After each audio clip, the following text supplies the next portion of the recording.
Hello guys, Bigg Boss season 7 12ാമത്തെ ദിവസം എന്താണ് സംഭവിച്ചത്?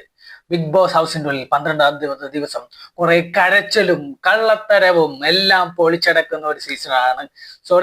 ഒരു ദിവസമായിരുന്നു നമ്മുടെ ബിഗ് ബോസ് സീസൺ 7ലെ 12ാമത്തെ ദിവസം. പതിവ് പോലെ തന്നെ രാവിലെ പാട്ടും കൂത്തുമായി എല്ലാവരെയും ഉണർത്തി എണീപ്പിച്ചു. പിന്നെ അതുപോലെ തന്നെ ആ ഒരു ഉണർച്ചയുടെ ശേഷം ജനങ്ങൾ പറയുന്നുണ്ട് ഇവരെ എത്ര മണിക്കാണ് എണീപ്പിക്കേണ്ടത് എന്നുള്ള ഒരു സംഭവം കൊടുത്തപ്പോൾ 7:30 മണിയാകുമ്പോഴേക്കും ഇവരെല്ലാവരും എണീപ്പിക്കണം എന്നുള്ള വോട്ടാണ് കൂടുതൽ വന്നിട്ടുണ്ടായിരുന്നത്. ആ വോട്ടിനനുസരിച്ചിട്ടാണ് ബിഗ് ബോസ് അവിടുത്തെ മത്സരാർത്ഥികളെ എണീപ്പിച്ചത്. അങ്ങനെ അത് കഴിഞ്ഞ് എല്ലാവരും എണീച്ച് കിച്ചണിലോട്ട് പോയിരിക്കുന്നു. കിച്ചണിൽ എത്തിയപ്പോൾ അത് കിച്ചണിൽ ഒരു വഴക്കിനുള്ള ഒരു പ്രശ്നം വന്നിരിക്കുന്നു. അതായത് ബിൻസി അവിടെ കിച്ചണിന്റെ അകത്ത് ഒരു ചൂല് വെച്ചു. അതായത് അവിടെ എല്ലായിടത്തും അടിച്ചു വാരുന്ന ഒരു ചൂല് അവിടെ വെച്ചു എന്ന് പറഞ്ഞുകൊണ്ട് നമ്മുടെ അനീഷ് തുടങ്ങിയില്ലേ, ഈ ചൂല് ഇവിടെ വെക്കാൻ പാടുണ്ടോ, ഇതെല്ലായിടത്തും അടിച്ചു വാരുന്ന ഒരു ചൂലല്ലേ, ഇതിങ്ങനെ കിച്ചണിൽ വെച്ച് കഴിഞ്ഞാൽ അത് മോശമല്ലേ എന്ന് പറഞ്ഞുകൊണ്ട് നമ്മുടെ ബിന്നിയെ നമ്മുടെ അനീഷ് ചീത്ത പറയുന്നുണ്ട്. ചീത്ത മീൻസ് വഴക്ക് പറയുന്നുണ്ട്. അങ്ങനെ ആ ഒരു വഴക്കൊക്കെ ഇങ്ങനെ കഴിഞ്ഞിരിക്കുന്ന സമയത്ത് നമ്മുടെ ജസീലും ഈ കിച്ചൺ ടീമിലുള്ള ഒരാളല്ലേ, അപ്പൊ അനുമോളും ആ ഒരു ചുറ്റുന്ന പരിസരത്തൂടെ ഇങ്ങനെ നടന്നു പോകുമ്പോൾ അനുമോളോട് പറയുന്നുണ്ട് അവിടെയുള്ള സാധനങ്ങളൊന്നും കട്ടുപോകരുത്, കട്ടെടുക്കാൻ പാടില്ല എന്നൊക്കെ നമ്മുടെ അനുമോളോട് ജിസേൽ പറയുന്നുണ്ട്. ഇവർ തമ്മിലുള്ള വഴക്ക് ഇപ്പോഴും തീർന്നിട്ടില്ല. കാരണം അന്ന് അതായത് ഒരു 1 വീക്ക് മുന്നേ തുടങ്ങിയിട്ടുള്ള ആ ഒരു പ്രശ്നം മനസ്സിൽ വെച്ചിട്ട് തന്നെയാണ് ജിസേലും അതേപോലെ അനുമോളും ഇപ്പോഴും പ്രവർത്തിച്ചുകൊണ്ടിരിക്കുന്നത്. ആ ഒരു വഴക്ക് എന്തിനാണ് ഇങ്ങനെ കൊണ്ട് നടക്കുന്നത് എന്നുള്ളതാണ് എനിക്ക് മനസ്സിലാവാത്തത്. കാരണം അത്രയും വലിയ കാര്യമുള്ള കാര്യമൊന്നുമല്ല. ഈ അനുമോൾക്ക് ചില സമയത്ത് ഒരു എന്തോ ഒരു പ്രശ്നമുണ്ടെന്ന് തോന്നുന്നു. പിന്നെ ഒരുപാട് കാർഡുകളും നമ്മുടെ അനുമോൾ ഇറക്കുന്നുണ്ട്. പക്ഷെ ജിസേലിന് അതൊന്നും ഒരു പുത്തിരിയല്ല. കാരണം ആള് ഓൾറെഡി നമ്മുടെ ഹിന്ദി ബിഗ് ബോസിലൊക്കെ അതായത് ഉണ്ടായിരുന്ന ഒരാൾ കൂടിയായിരുന്നു. അങ്ങനെ അതൊക്കെ കഴിഞ്ഞു നേരെ നമ്മുടെ പണിപ്പുഴ ടാസ്കിൽ ആകെ കൊടുത്തിട്ടുള്ളത് എന്ന് പറഞ്ഞു കഴിഞ്ഞാൽ 10 സെക്കൻഡ് ആണ് കൊടുത്തിട്ടുള്ളത്. 10 സെക്കൻഡിനുള്ളിൽ നിങ്ങൾക്ക് എടുക്കാവുന്ന സാധനങ്ങളൊക്കെ എടുക്കുക എന്നുള്ളതാണ്. അങ്ങനെ 10 സെക്കൻഡിനുള്ളിൽ അവരെല്ലാവരും അകത്ത് കയറി ഒരുവിധം സാധനങ്ങളൊക്കെ എടുത്തു വന്നു. അവർക്ക് വേണ്ടതെല്ലാം ഇത്ര പോയിന്റ് ഉണ്ട്, ഇത്ര പോയിന്റിനുള്ളിലുള്ള സാധനങ്ങളൊക്കെ ഒരുവിധം ഒക്കെ എടുത്തുകൊണ്ടുവന്നു. അതിലും വളരെയധികം സന്തോഷമാണ് എല്ലാവർക്കും. കാരണം ഫുഡും ഡ്രസ്സും കാര്യങ്ങളൊക്കെ ഒരുവിധം കിട്ടിയായിരുന്നു. കാരണം പലർക്കും ഫുഡ് വളരെ കുറവാണ്, ഡ്രസ്സും വളരെ കുറവാണ്. അതെല്ലാം ഏകദേശം ഒക്കെ ഓരോ ടാസ്കിലും, അതായത് പണിപ്പുര ടാസ്കിലൂടെ പലർക്കും കിട്ടുന്നുണ്ട്. അതിൽ വളരെയധികം സന്തോഷമായിട്ടിരിക്കുകയായിരുന്നു. അത് കഴിഞ്ഞപ്പോഴാണ് നമ്മുടെ ക്യാപ്റ്റൻസിയിലോട്ട് തെരഞ്ഞെടുപ്പ് വന്നത്. ക്യാപ്റ്റൻസിയിലോട്ടൊക്കെ തെരഞ്ഞെടുപ്പ് വന്നപ്പോൾ ലാസ്റ്റ് നമ്മുടെ എല്ലാവരും തെരഞ്ഞെടുത്തതിൽ ആര്യനുണ്ട്, ജിസേലുണ്ട്, അഭിലാഷ് ഉണ്ട്. ഇവർ 3 പേരുമാണ് ക്യാപ്റ്റൻസിയിലോട്ട്, അതായത് അടുത്ത ആഴ്ചയിലെ ക്യാപ്റ്റൻസിയിലോട്ട് സെലക്ട് ആയിട്ടുള്ളത്. അങ്ങനെ ആ ഒരു സെലക്ട് ആയിട്ടുള്ള ഒരു കുറിച്ച് സംസാരിച്ചുകൊണ്ടിരിക്കുന്ന സമയത്ത് അടുത്തൊരു ടാസ്ക്, അതായത് പണിപ്പുര ടാസ്കിന്റെ 2ാമത്തെ ഘട്ടം വന്ന് അതിൽ പക്ഷേ ആ ഒരു ടാസ്കിലോട്ട് പോകുന്നുണ്ട് 10 പേരാണ് ആ ടാസ്കിലോട്ട് പോകേണ്ടത്. അങ്ങനെ 10 പേരും ഈ ടാസ്കിലോട്ട് പങ്കെടുത്തു. അവരുടെ കയ്യിൽ ഒതുങ്ങാവുന്ന സാധനങ്ങളൊക്കെ എടുത്തുകൊണ്ട് വന്നു. പക്ഷേ പോയിന്റ് എന്ന് പറയുന്നത് 1500 പോയിന്റ് ആണ്. ആ 1500 പോയിന്റിനുള്ളിലുള്ള സാധനങ്ങൾ മാത്രമാണ് അവർക്ക് എടുക്കാൻ പറ്റത്തുള്ളൂ. ബാക്കിയെല്ലാം ബിഗ് ബോസിന് തിരിച്ചു കൊടുക്കും. അങ്ങനെ അവർ ആ ഒരു 1500 പോയിന്റിനുള്ള സാധനങ്ങളെല്ലാം എടുത്തു. അത് എന്താ പറയുക, ഒരുവിധം എല്ലാ സാധനങ്ങളും ഉണ്ട്. ഫുഡ് ഐറ്റംസ് ഉണ്ട്, ഡ്രസ്സും ഐറ്റംസ് ഉണ്ട്. അങ്ങനെ 2 ടാസ്കിലൂടെ അവർക്ക് വേണ്ട സാധനങ്ങളെല്ലാം അവരെ എടുത്തു വെച്ചിരിക്കുന്നു. അതിന് വലിയൊരു കാര്യമാണ്. അങ്ങനെ ആ ഒരു ടാസ്കിന് ശേഷം ജയിൽ നോമിനേഷൻ എന്നുള്ളൊരു പരിപാടി വരുന്നുണ്ട്. ആ ഒരു ജയിൽ നോമിനേഷനിൽ 3 പേരെയാണ് തിരഞ്ഞെടുക്കേണ്ടത്. അങ്ങനെ ആരൊക്കെയാണ് തിരഞ്ഞെടുക്കേണ്ടത് എന്നുള്ള ഒരു പരിപാടി വന്നപ്പോൾ ആദ്യം നമ്മുടെ അനീഷ് വന്നിട്ട് രേണുവിനെ സരികേനം പറഞ്ഞു. അതുപോലെ ഷാനവാസ് വന്നിട്ട് നിവീനും സരികേനം പറഞ്ഞു. അഭിലാഷ് വന്നിട്ട് നവീനും അതേപോലെ അനീഷിനും പറഞ്ഞു. ബിന്നി വന്നിട്ട് രേണുവിനെ പറഞ്ഞു, നവീനെ പറഞ്ഞു. അങ്ങനെ അനുമോള് വന്നിട്ട് നവീനും അതേപോലെ അങ്ങനെ അനുമോള് വന്നിട്ട് നവീനെയും ജിസേലിനെയാണ് എടുത്തിട്ടുണ്ടായിരുന്നത്. പക്ഷേ ജിസേലിനെ എടുക്കാൻ പറ്റില്ല. ആ ഒരു ബോധം പോലും നമ്മുടെ അനുമോൾക്ക് ഇല്ല എന്നാണ് എനിക്ക് തോന്നുന്നത്. കാരണം എന്താ വെച്ച് കഴിഞ്ഞാൽ ജിസേലിനെ ഓൾറെഡി ക്യാപ്റ്റൻസിലോട്ട് തെരഞ്ഞെടുത്തിട്ടുണ്ട്. ആ ഒരു തെരഞ്ഞെടുത്ത ആളെ പിന്നീട് എടുക്കാൻ പറ്റത്തില്ല. ഈ അനുമോളുടെ മനസ്സിൽ ജിസേലിനോടുള്ള ദേഷ്യത്തിന്റെ ആണെന്ന് തോന്നുന്നുണ്ട്. വന്നേക്കനെ നമ്മുടെ ജിസേലിനെയാണ് ആദ്യം പറയാൻ നോക്കിയത്. പക്ഷെ അതെടുക്കാൻ പറ്റില്ല എന്ന് കണ്ടപ്പോ നേരെ നമ്മുടെ രേണു സുധിയുടെ മേലോട്ടാണ് വീണത്. അങ്ങനെ അനുമോള് രേണു സുധിയും നവീനെയും പറഞ്ഞു. അങ്ങനെ അത് കഴിഞ്ഞ് ആദിലനൂടെ വന്നിട്ട് വീണ്ടും നവീന്റെ അടുത്ത് പറഞ്ഞു. നവീനും സരികയാണ് ആദിലനൂടെ പറഞ്ഞത്. രേണു വന്നിട്ട് നവീനെ സരികനെ പറഞ്ഞു. സരിക വന്നിട്ട് അനുവിനെ രേണുവിനെ പറഞ്ഞു. ശൈത്യ വന്നിട്ട് രേണുവിനെ നവീനെയും പറഞ്ഞു. ആര്യം വന്നിട്ട് നവീനെയും അതേപോലെ അപ്പാനി ശരത്തിനെയും പറഞ്ഞു. അങ്ങനെ അക്ബർ വന്നിട്ട് പറയുന്നുണ്ടായിരുന്നു, ഞാൻ ഒരു കാരണവശാലും എന്റെ തല പോയാൽ പോലും ഞാൻ രേണു സുധിയുടെ പേര് പറയത്തില്ല എന്നും പറഞ്ഞുകൊണ്ടാണ് അക്ബർ ആദ്യം വന്നത്.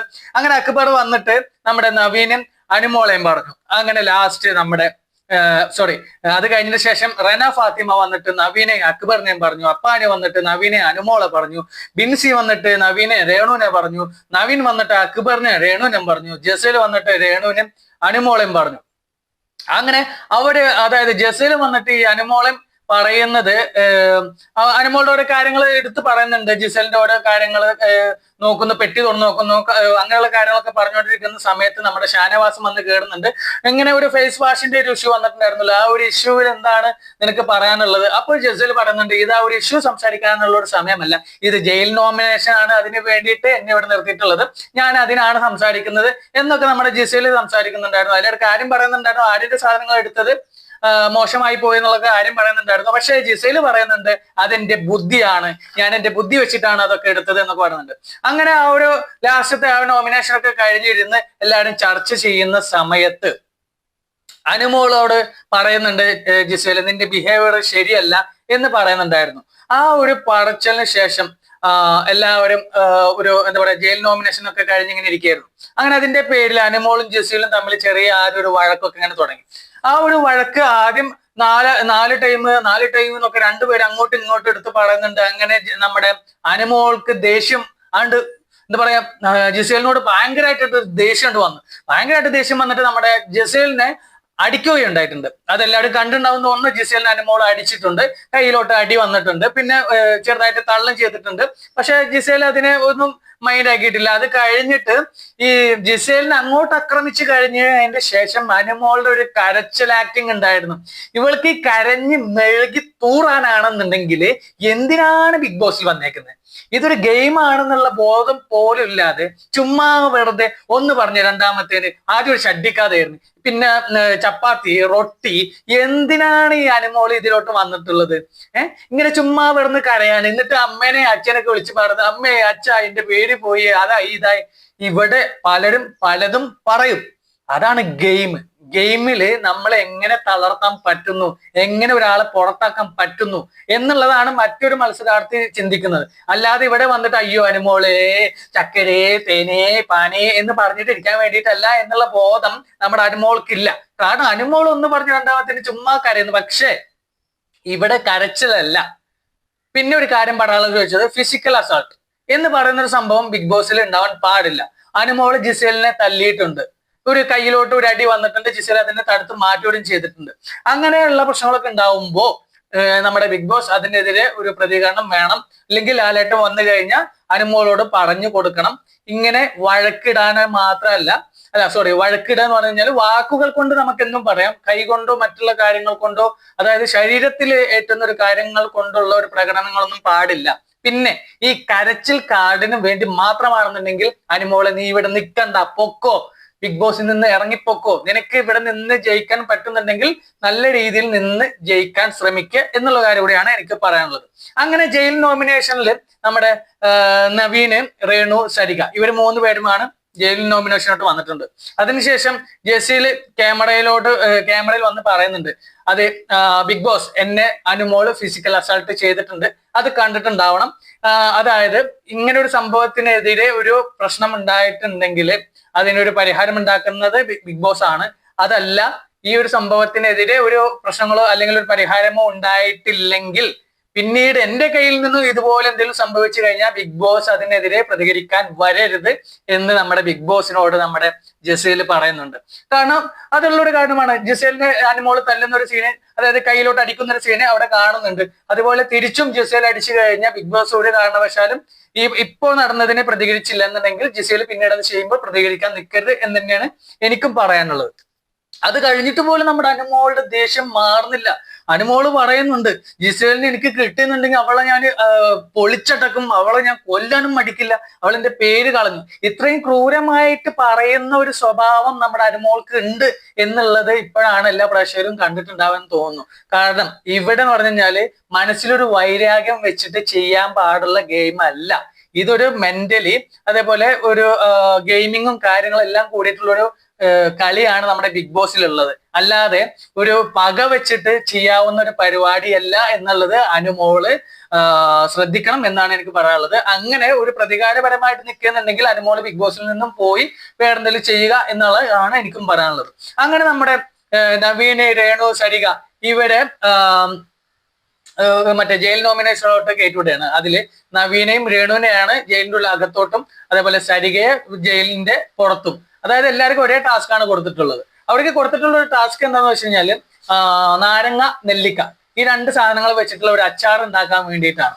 ആ അച്ചാർ ഉണ്ടാക്കാൻ വേണ്ടിയിട്ട് ഇവർക്ക് കുറച്ച് നാരങ്ങയും നെല്ലിക്കയും കൊടുത്തിട്ടുണ്ട് ജയിലിന്റെ അകത്ത്. ഇതിന്റെ പുറത്ത് രണ്ട് ഒരു ഭരണി വെച്ചിട്ടുണ്ട്. ഈ ഭരണിയിലോട്ട് ഈ നാരങ്ങയും നെല്ലിക്കയും ഇട്ടതിന് ശേഷം പുറത്തിരിക്കുന്ന അതിന്റെ മസാലക്കൂട്ടും ഉപ്പും എടുത്തുകൊണ്ട് ഈ ഭരണിയിലോട്ട് ഇടുക. അതിനും 7 സെക്കൻഡ് 5 സെക്കൻഡ് അങ്ങനെ ഉള്ളൂ. അങ്ങനെ ആ ഒരു സെക്കൻഡിനുള്ളിൽ ഇതെല്ലാം തീർക്കുക എന്നുള്ളതായിരുന്നു ജയിലിലുള്ള ആൾക്കാർക്ക് കൊടുത്തിട്ടുള്ള ടാസ്ക്. അങ്ങനെ ഇവിടെ ഫസ്റ്റ് അറ്റംപ്റ്റ് ചെയ്തു, കറക്റ്റ് ആയി. പക്ഷേ ഈ മസാലപ്പൊടി എടുത്ത് വരുന്നതിനെക്കാട്ടി മുന്നേ തന്നെ ടൈം കഴിഞ്ഞു. ആ ഒരു ഫസ്റ്റത്തെ ഒരു ടാസ്ക് കംപ്ലീറ്റ് ചെയ്യാൻ പറ്റിയില്ല. വീണ്ടും രണ്ടാമതും ടാസ്ക് തുടങ്ങി, വീണ്ടും അവരതുപോലെ ചെയ്തു. ആ ഒരു ടാസ്കിൽ അവർ വിജയിച്ചു.